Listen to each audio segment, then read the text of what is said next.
Bismillahirrahmanirrahim. Assalamualaikum warahmatullahi wabarakatuh. Selamat pagi semuanya, siswa dan siswi SMK HKTI 2 Purwareja Kelampok. Alhamdulillahirrabbilalamin, kita berjumpa kembali dalam kegiatan pembelajaran jarak jauh untuk mata pelajaran Bahasa Indonesia. Pada pertemuan kali ini nanti saya masih membahas materi yang sama seperti minggu kemarin. Jadi kalian saya harapkan untuk menyiapkan segala kebutuhan belajar kalian untuk hari ini. Silahkan kalian persiapkan terlebih dahulu. Sebelum saya memulai penjelasan informasinya. Sebelum saya menjelaskan lebih lengkap dan detailnya, terlebih dahulu seperti biasa, saya ingatkan kembali untuk kalian semuanya untuk selalu tetap semangat belajar dan semangat menjaga kesehatan demi kebaikan kalian masing-masing. Baiklah siswa dan siswi semuanya, kita sekarang masuk ke pertemuan ke-6. Jadi saya kembali mengharapkan kalian semuanya untuk selalu menyimak tayangan video dari saya ini dari awal sampai akhir agar kalian semuanya bisa memahami informasi yang saya sampaikan secara menyeluruh.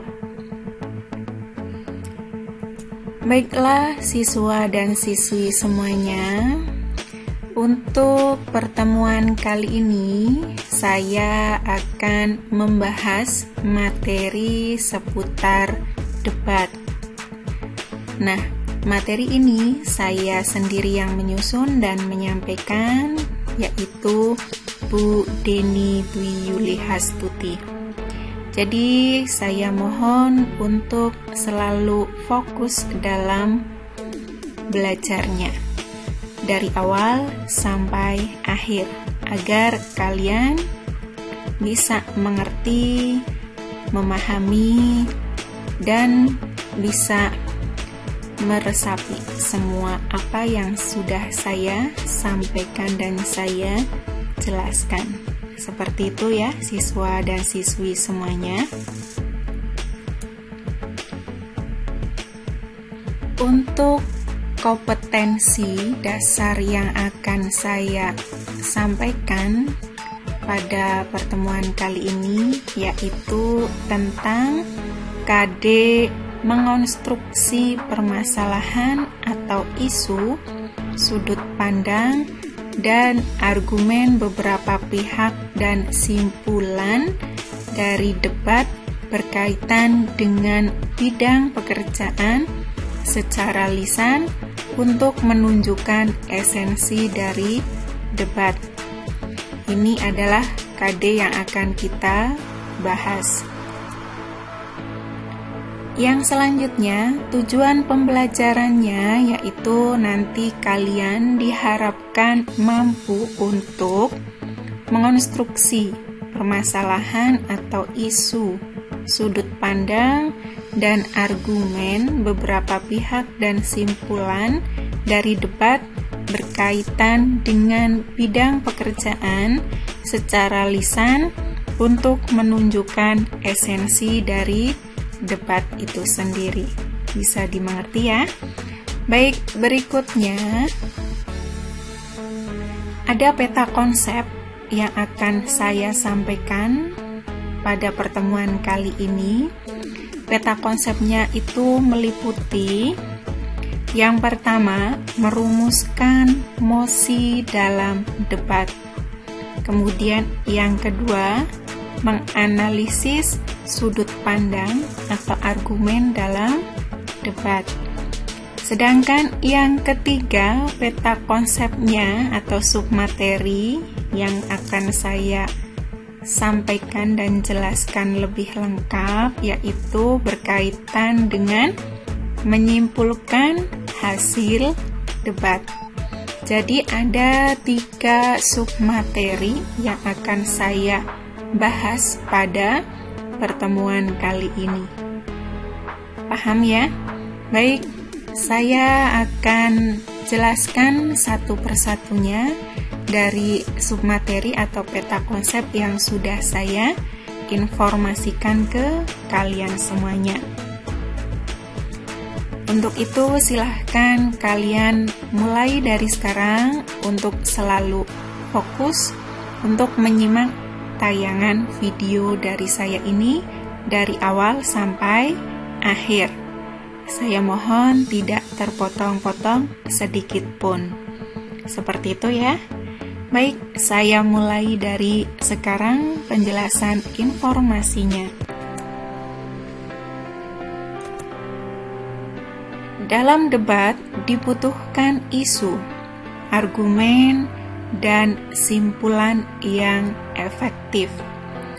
Mengonstruksi debat berarti mengonstruksi isu, argumen, dan simpulan secara efektif pula.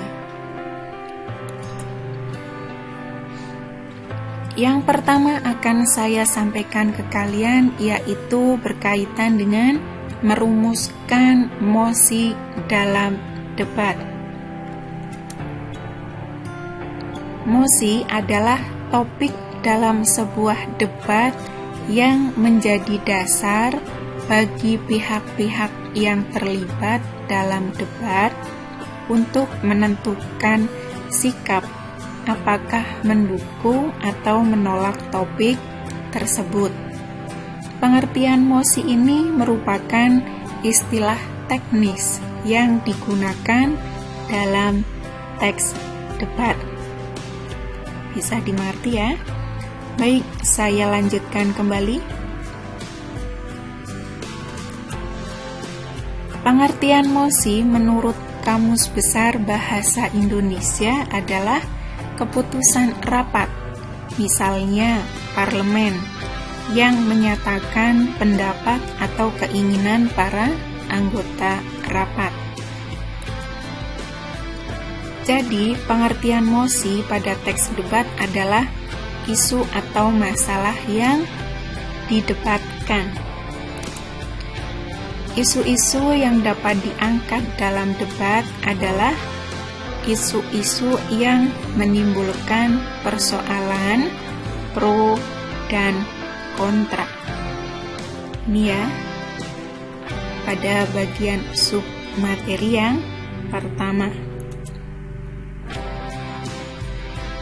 Kriteria isu pro dan kontra adalah yang pertama itu menyentuh sisi emosional publik ataupun mendapat perhatian media massa karena faktor kemanusiaan.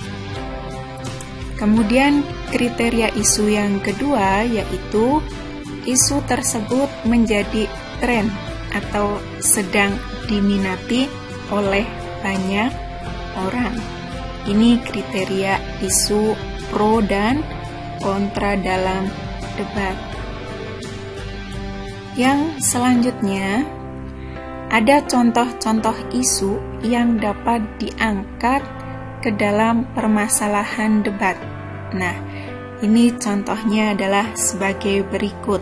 Yang pertama, ada contoh isu seperti ini.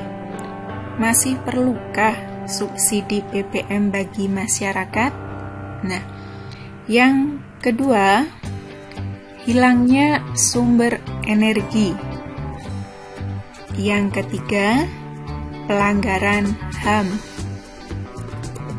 Yang keempat, permasalahan lingkungan hidup di Indonesia. Kemudian yang kelima, profesionalisme guru. Yang keenam, perubahan sosial. Nah, yang ketujuh apa? Yang ketujuh, contoh isunya adalah narkoba di kalangan muda. Ini ya. contoh-contoh isu yang dapat diangkat ke dalam permasalahan debat. Yang selanjutnya,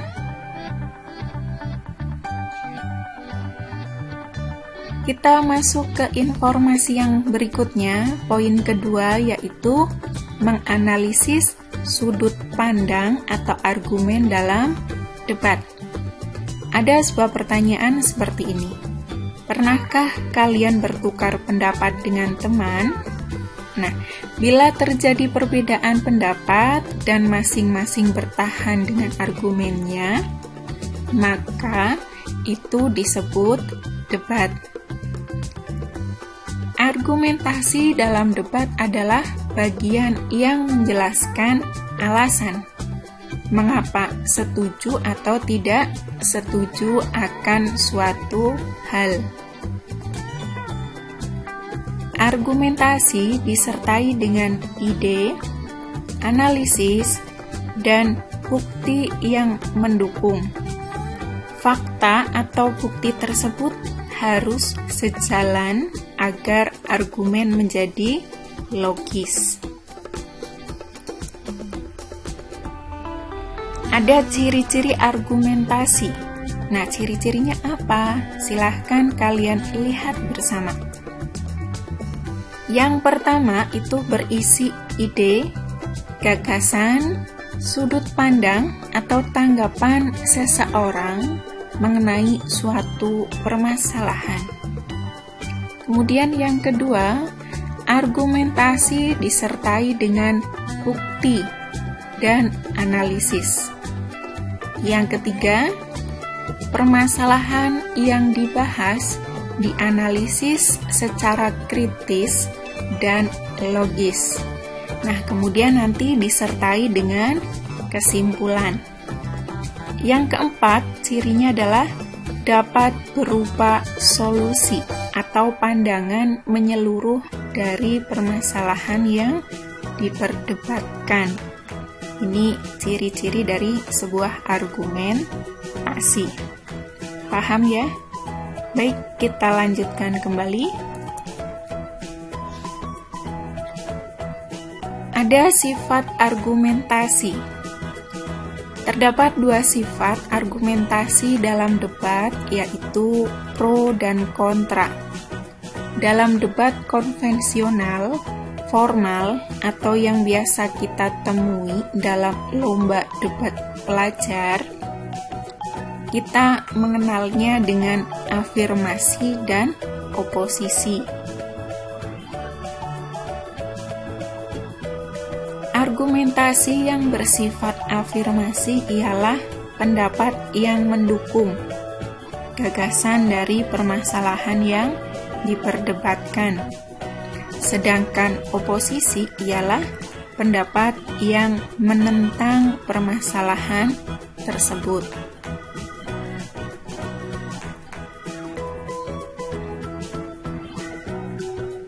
Argumentasi yang baik harus disertai dengan istilah di sini AREL, yaitu singkatan atau kepanjangan dari assertion, reasoning, evidence, link, fact, ya. AREL ini. Nah, akan saya jelaskan satu persatunya dari istilah AREL tersebut. Yang pertama, assertion ini berisi pernyataan sepakat atau tidak sepakat. Jadi peserta debat harus memperjelas posisinya di awal, karena hal ini berguna agar tidak terjadi kebimbangan atau salah persepsi dalam menentukan keberpihakan. Kemudian yang kedua, reasoning, ini adalah alasan kenapa sepakat atau tidak sepakat. Alasan yang disampaikan tersebut haruslah logis. Ini yang kedua.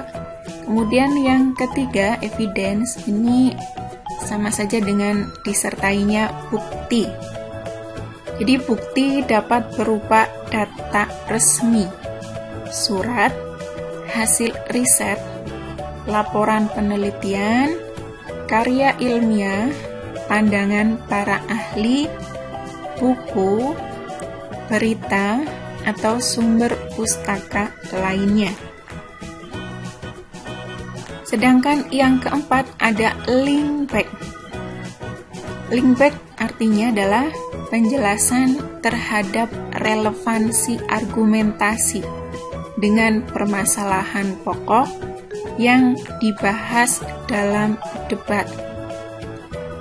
Bagian link back ini menegaskan bahwa argumentasi tidak melenceng dari topik debat. Bisa dimengerti ya, kepanjangan dari sebuah AREL, yaitu argumentasi yang baik. Ini harus disertai adanya AREL. Baiklah siswa dan siswi semuanya, saya akan melanjutkan informasi yang berikutnya. Silahkan kalian kembali lagi untuk selalu fokus. Setelah isu dirumuskan, sudut pandang atau argumen perlu disusun secara konkret, logis, dan dapat dipertanggungjawabkan keilmiahannya. Dalam berdebat, argumen yang baik untuk disampaikan adalah argumen yang berkaitan dengan hal-hal 1. Dapat dipercaya atau dibuktikan. Yang kedua, alasan logis dengan menunjukkan contoh-contoh. Kemudian yang ketiga, alasan logis dengan menunjukkan hubungan sebab akibat. Ini adalah argumen yang baik untuk disampaikan. Adalah argumen yang berkaitan dengan 3 hal yang sudah saya sampaikan ini. Yang selanjutnya, saya akan menjelaskan poin yang ketiga, yaitu seputar menyimpulkan hasil debat. Mengonstruksi simpulan debat tentu membutuhkan pemahaman dan interpretasi atau penafsiran dari argumen-argumen yang disusun dari kelompok pro ataupun kontra. Adapun langkah-langkah menyimpulkan argumen-argumen dalam debat adalah sebagai berikut. Yang pertama, memperhatikan pelaksanaan debat. Ini terutama pada saat pengungkapan argumen. Kemudian langkah yang kedua, menjabarkan argumen dari pihak yang pro dan kontra. Kemudian yang ketiga, menginterpretasi argumen dari pihak yang pro dan kontra secara objektif. Ini langkah-langkah menyimpulkan argumen dalam debat.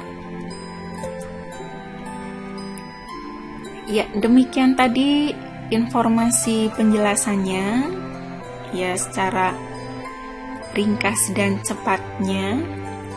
Semoga kalian bisa mengambil informasinya. Kemudian ada pepatah bijak di sini yang bisa kalian pakai sebagai bahan evaluasi dan introspeksi diri ya. Pepatah bijak itu seperti ini: lakukan yang terbaik di semua kesempatan yang kamu miliki. Semoga dengan adanya kalimat sederhana ini bisa membuat kalian bersemangat lagi untuk belajar demi mencapai cita-cita kalian masing-masing.